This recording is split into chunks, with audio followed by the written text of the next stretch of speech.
This is PTV World.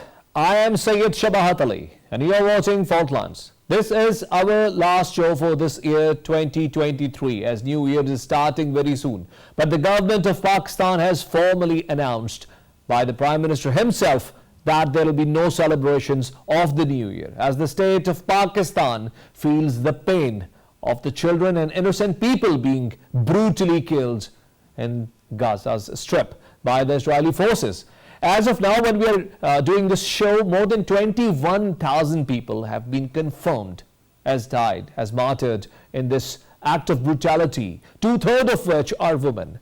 And let me remind you that a majority of the people that have been killed are under 8 children. Those who are not killed have suffered serious injuries as 95% of Gaza has practically become inhabitable because of extensive bombing. The amount of bombs that have been dropped on Gaza are more than the equivalent amount of bombs that were dropped in Tokyo during the Second World War.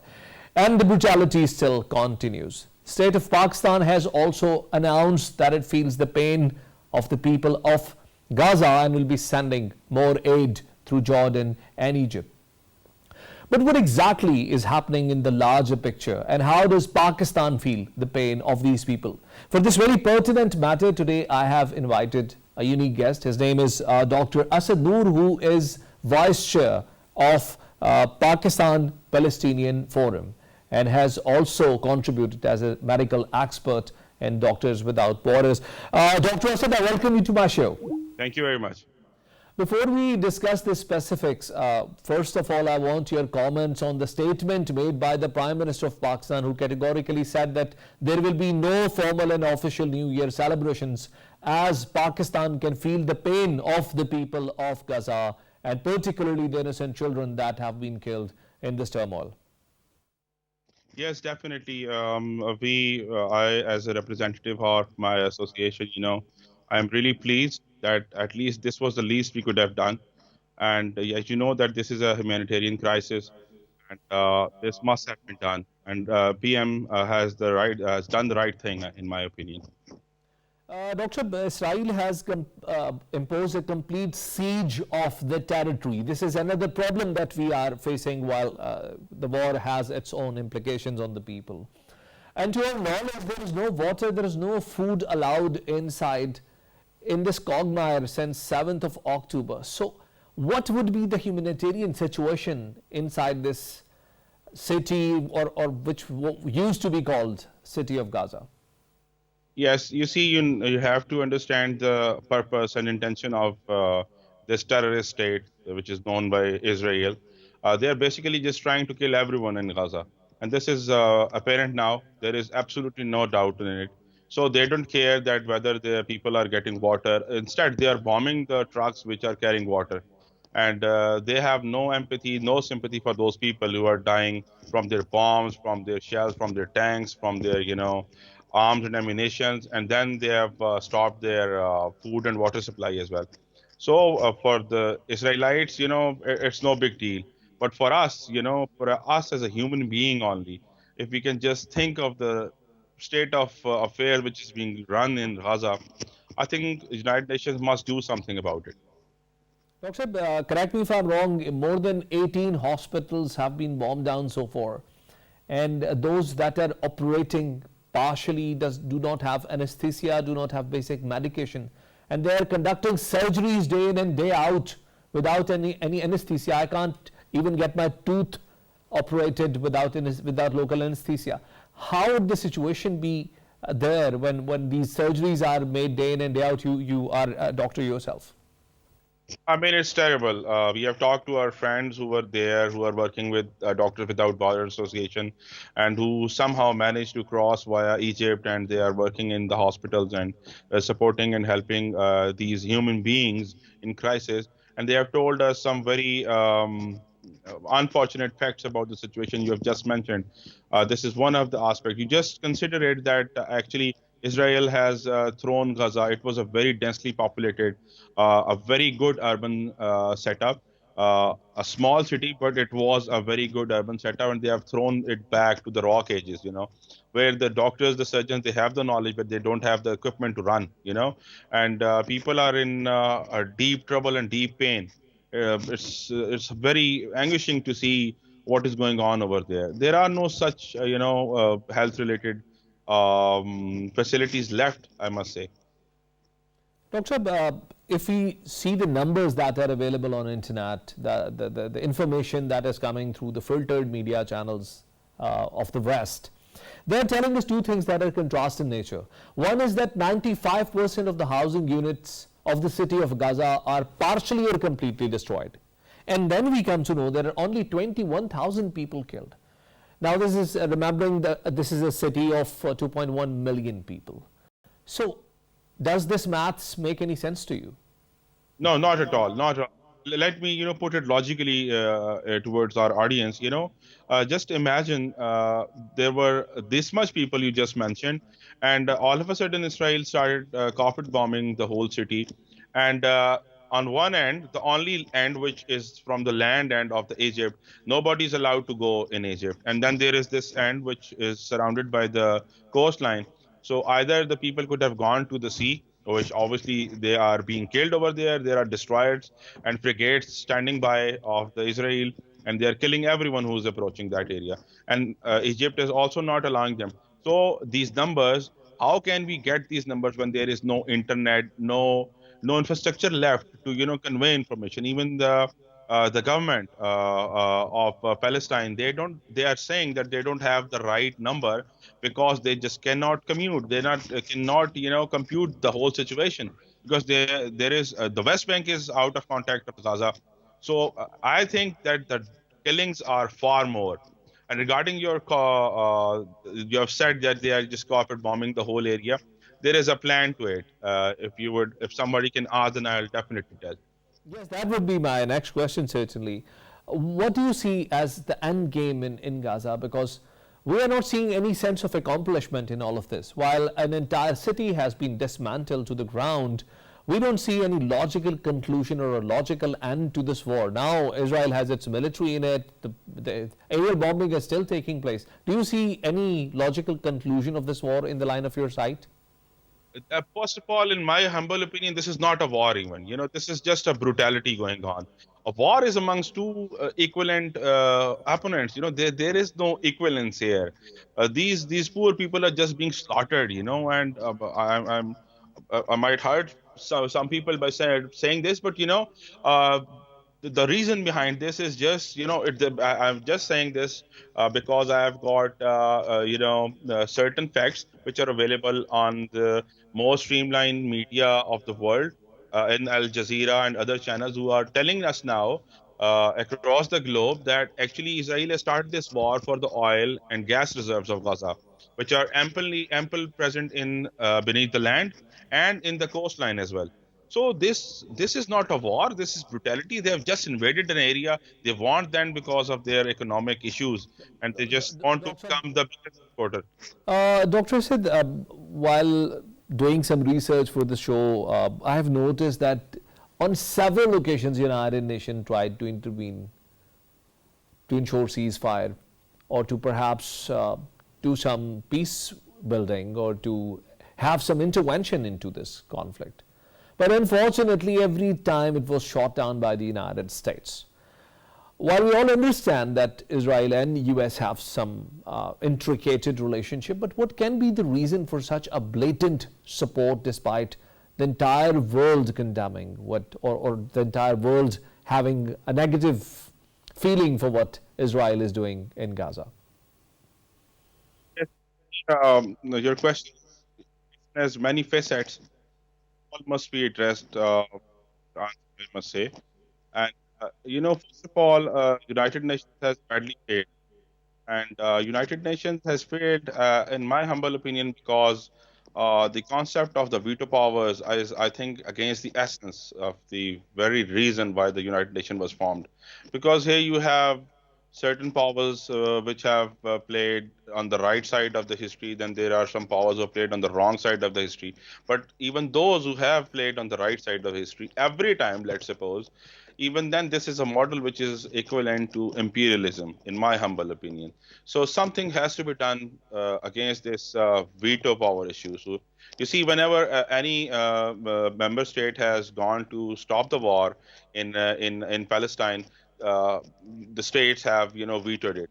So this is one point. Second, as I mentioned earlier, that there are economic and just economic interest in this issue. There are no strategic interests even, because Israel just wants to become the biggest oil producer in the Middle East. That is what it's trying to do, and for that they don't care about those pure human beings. They're killing everyone, and you know what? Al Jazeera and other networks who are from Turkey, from Qatar, Doha News, all they are sharing now that the Israelis, they are abducting the bodies whom they are killing. They are trying to harvest their organs even. So this, what is going on? I mean, the world must see it. That all the world is shouting, all the media is trying to expose Israel, but nobody is bothered. We already knew, because as I'm also a doctor and we are also working in collaboration with Doctors Without Borders. We already had reports, but those were unconfirmed, that Israel was the biggest contributor in the world of organ donation. When any country wanted some specific organs, if they were unable to get it, so they might have gotten those from Israel. But now it's on the open.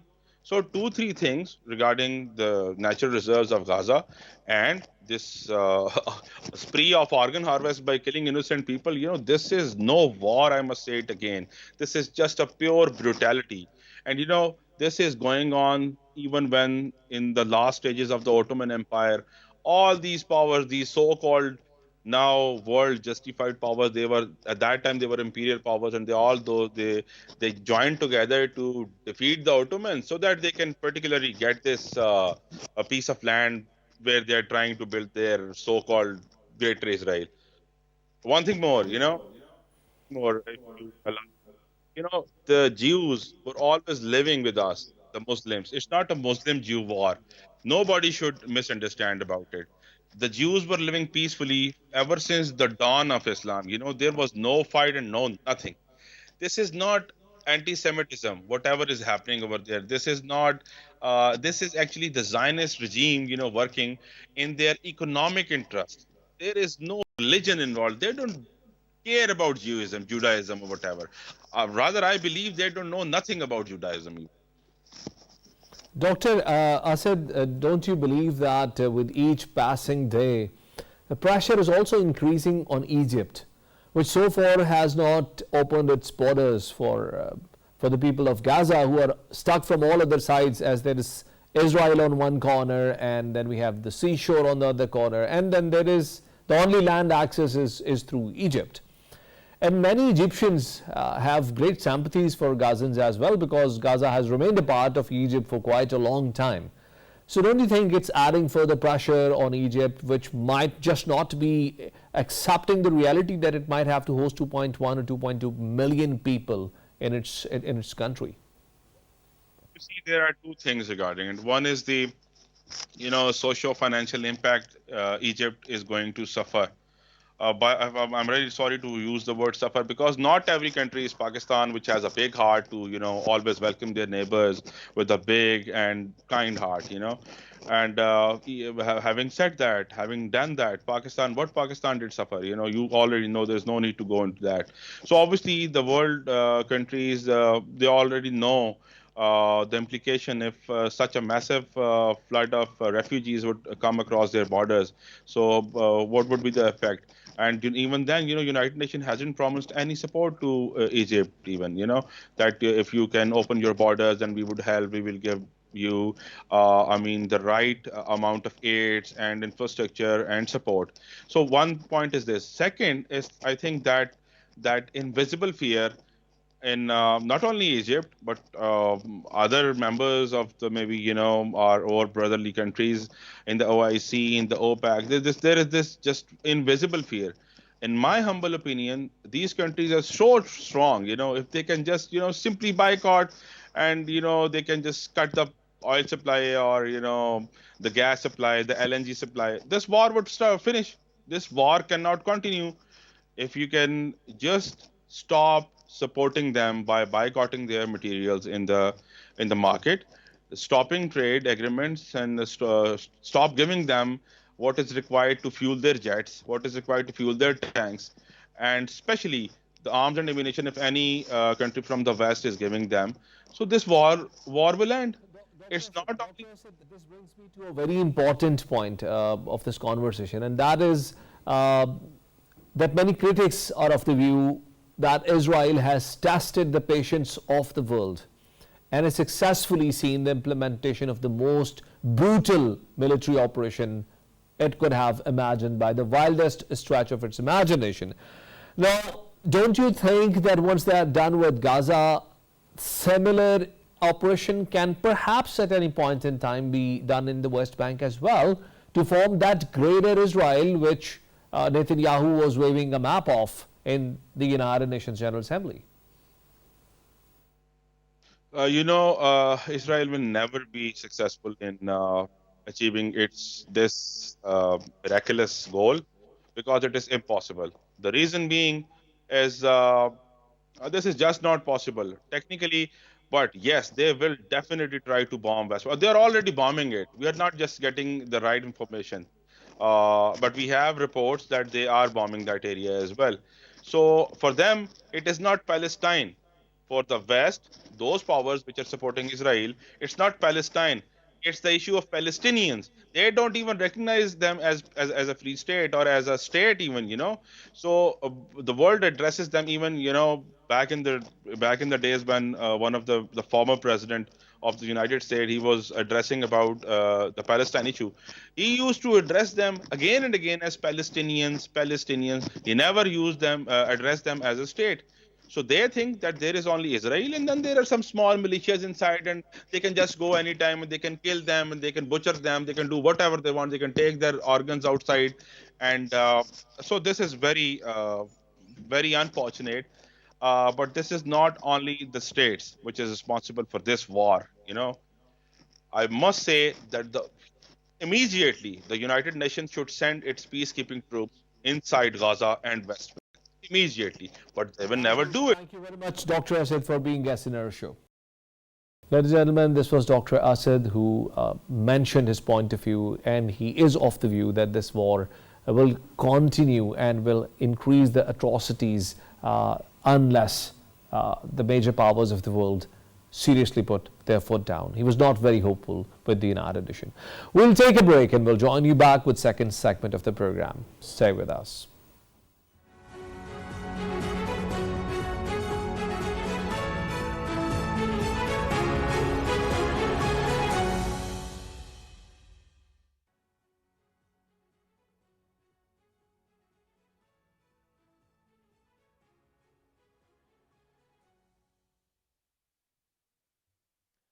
Welcome back, ladies and gentlemen.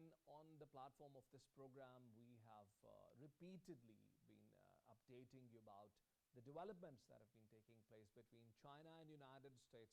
I don't remember even a single time there was a development which could have been seen to be in a positive trajectory. Things since 2010 to this date have gone gradually from bad to worse.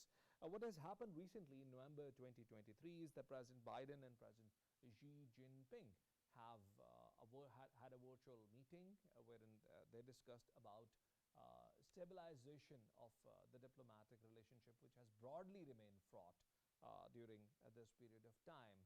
But this conversation was taking place at a time when the United States has been providing support even to the smaller countries that have become a part of various conflicts around the South China Ocean. And when we talk about the South China Ocean, it is very pertinent to understand that all the naval alliances that have been shored up, be that AUKUS, be that Quad, have been primarily designed to engage China militarily in this region. Many of the experts believe that the build-up of relationship with India by the United States is also carrying the same context. To talk about this very pertinent subject, I have today requested in my show Shakil Ahmed Ramasab, who is an expert and does not need a detailed introduction. Ramasab, I welcome you to the show. Thank you. Starting from what is happening broadly between the US and China, do you agree with me when I say that the trajectory of relationship between the two sides have been downward since 2010? Thank you, Swath. I think you have put the things in perspective when you are giving the introduction. But when I look at China-US relationship, I try to separate, segregate relationship in different things. Number one, economy. Number two, political. And number three, security. If we look at economically, so still China and US, China is the biggest trade partner of US, one of the biggest trade partner, and one of the market which supplies so many consumer goods, and around about I think the bilateral trade is more than 700 billion US dollar. I don't know the exact number, but around that. Second, if we look at the debt of USA, so China was the biggest buyer of US debt, although in the recent years China had decreased its decreased the numbers. For example, it's came down to the 980 billion US dollar. But the Secretary of Finance from the US, she was again requesting China to buy more credit. So if you look at it economically, so they are still very much interdependent. One country cannot take a shot. If any country take a shot, the both will suffer. So they are working together. How about the political and security? So second, on the political, they have their differences. So there also comes, you can say, the in the economically also, and the political and security and diplomacy, they have their ideological differences. Politically, US promoting a different style of democracy, a different type of human rights and things. China have its own model of whole process democracy. So China talks about democracy is if the lives of people are getting better, no matter what way you are governing. If the individuals, every person of the society is getting benefit and their life, they're moving on the ladder of the development, that means they are delivering. So the end objective is the improvement in the life standards. In the life of the people. They call it the whole process democracy, and they say it's not like the way election dependent democracy. So after 4 or 5 years you say I will change everything, like what happened in the US. After every 4 years or 8 years, when the president changed, the whole administration changed, the whole focus changed, the policies changed, and you are well aware. So when you change one policy, how much cost you have to bear. For example, education policy you are changing, you have to bear billions of dollars to bring that change. One thing. Second, third thing is security. We have to accept one way or another way, USA was the unchallenged policeman of the world. So US was doing everything what they wanted. They want to punish anybody economically or on the military, they were doing it. So China has emerged as an alternative. Why I say that alternative? I give you one very good example from Middle East. You know, Saudi Arabia did not recognize China till 1990. The diplomatic relations established in 1990. Why Saudi Arabia was not recognizing? Because Saudi Arabia was towing the policy of USA. So they were more comfortable. But when Israel attacked Iraq nuclear installments, so Saudi Arabia asked and requested USA to give them the long range missiles, and USA straightforwardly rejected their request. At that critical time, China came forward, and Saudi Arabia requested China to give us long range missiles. So China came forward. So these are the three things.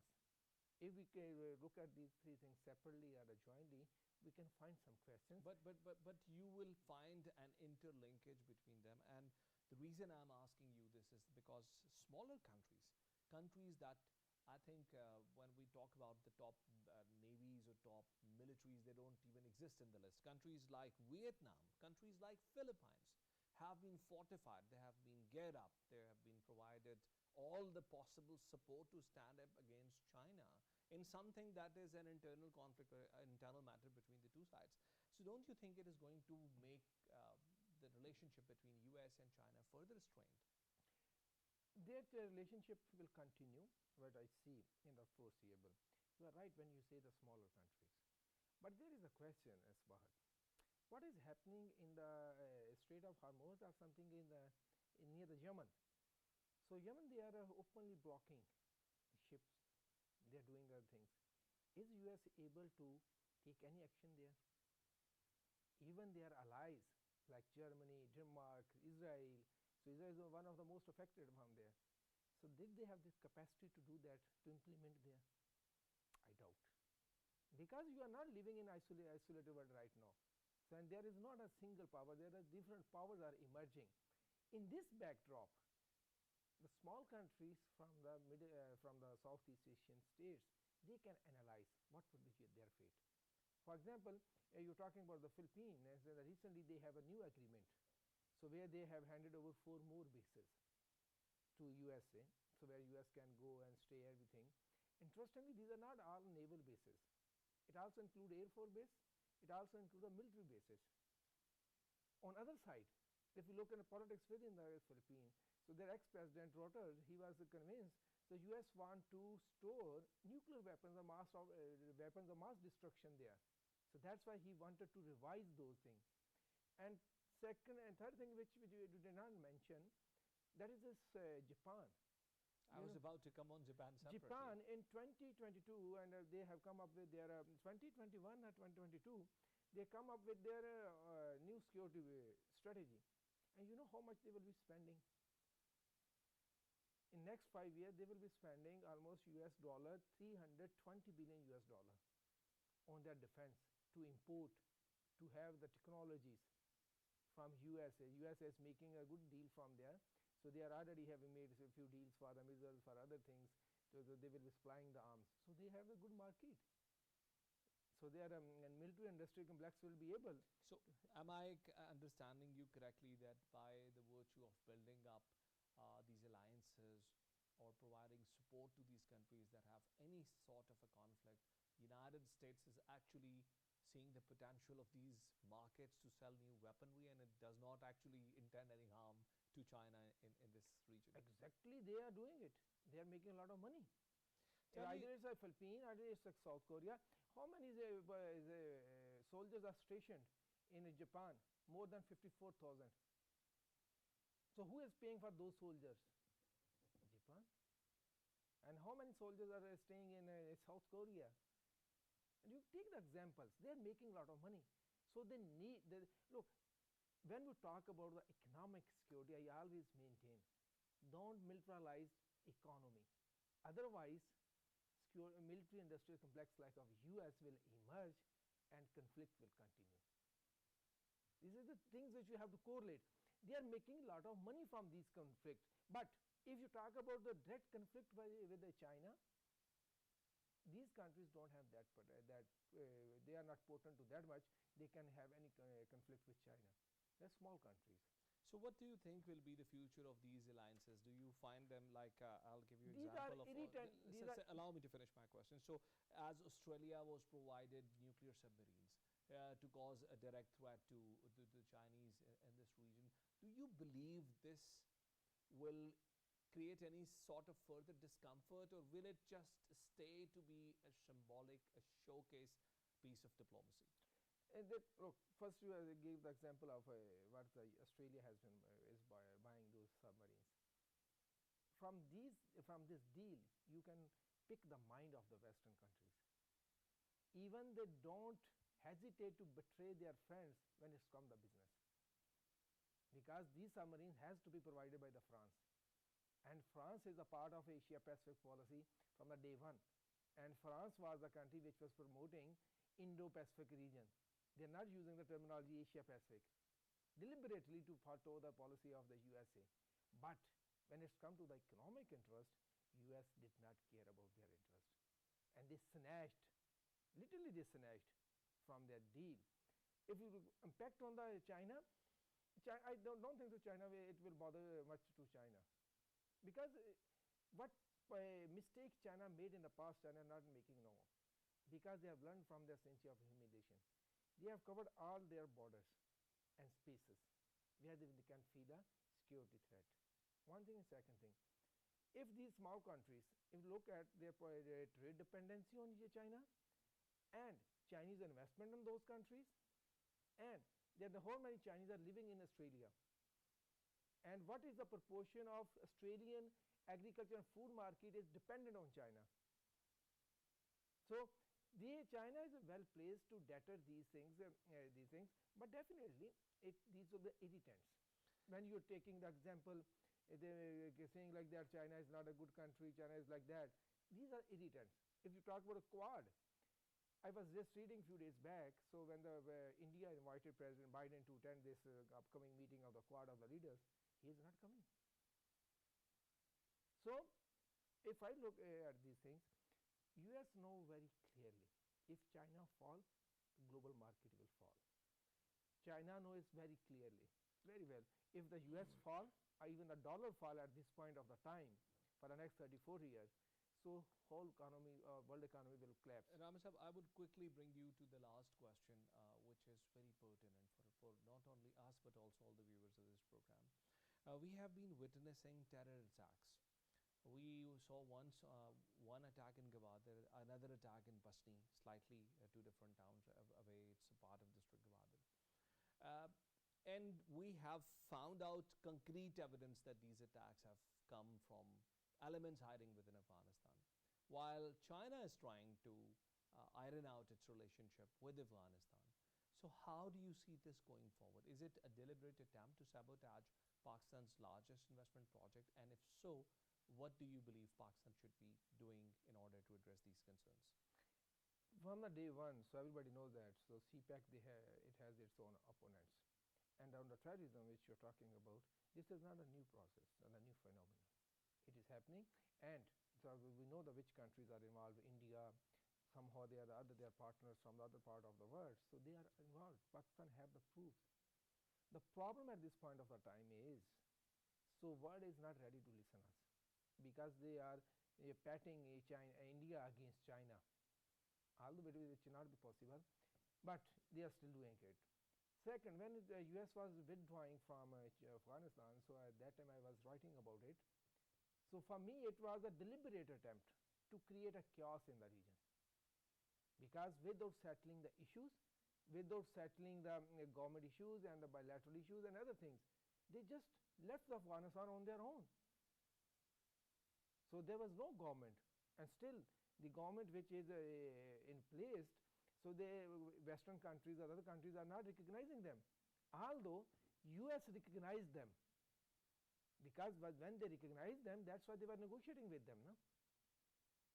If they did not recognize them, then why they were negotiating with them? So what should be Pakistan's response to all this? Pakistan's response, Pakistan at this point of time, we talk about a geographical location. We are the crossroad, so we need to be very smart, and we need an aggressive diplomacy. Aggressive does not mean you start to create conflict. Aggressive means put your perspective so aggressively, other parties will have to listen it. Use all the tactics, so other countries have to listen it. Thank you because very right much. now. Thank you very much, Ramesh Sahab, for being guest. We are running out of time to move to the last segment of the program, but thank you very much for being guest in our show. Ladies and gentlemen, the last segment of today's program is about Al-Qaeda setting a different scene in Africa.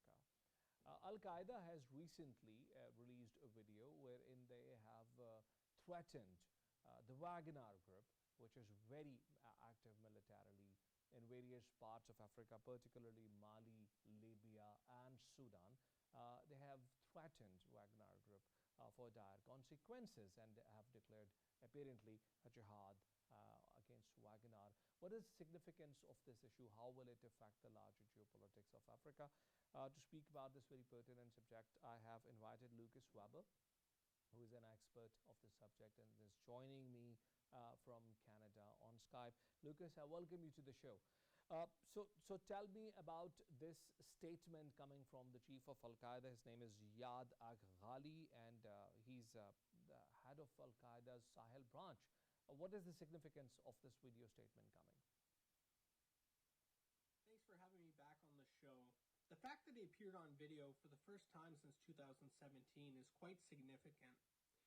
The emir showed his face in an effort to boost the morale of his militant forces and to call upon locals to join the fight against the governments in the region and the Russian Wagner Group mercenaries who are providing security assistance and helping with counterterrorism and counterinsurgency operations. This comes at a time when the Al-Qaeda branch he leads in the Sahel is exploiting the openings produced by the withdrawal of the French-led European forces in the region. The emir chided the departing French and European forces as having failed stem the expansion of Al-Qaeda. He also announced an escalation in the jihad and the war against the governments of Mali, Niger, Burkina Faso, and Russia's Wagner Group mercenary organization. He spoke about how there was an increasing number of fighters that have been volunteering to become suicide bombers against the aforementioned coalition. He singled out the war crimes and humanitarian atrocities committed by the Wagner Group, and this was designed to leverage local and regional grievances over the presence of these foreign mercenaries in their countries. This is intended to bolster support for Al-Qaeda and undermine the image of the regional governments for hiring and unleashing Wagner. He also predicted that Russia's Wagner Group would, in the end, fail, just as the French and European forces did, and once things got too bad, they would have to flee in a similar way. But Lucas, it gives birth to a very pertinent and important question, and that is that why JNIM, the local variant or the local branch of Al-Qaeda, has this time specifically addressed the Wagner Group? Have we seen such a focus on Wagner in the past? Though the latest statement was the most significant, as it was the first video statement by the emir of Al-Qaeda's Sahel branch since 2017, there was actually an earlier statement released in August which spoke in depth about Wagner. The earlier statement was setting the ground to introduce and disseminate the narratives that the emir's latest statement would elaborate upon. The message coming from him now lends a greater legitimacy and weight to the earlier statement. The August statement said the Malian government and its Wagner allies committed mass atrocities against the people of Mali, and Al-Qaeda put itself in a position to be the true Islamic vanguard to protect the Malian people against the government and these Russian mercenaries. Al-Qaeda accused Wagner of slaughtering and setting people on fire, of raping, torturing, looting, committing mass murder against even women and children.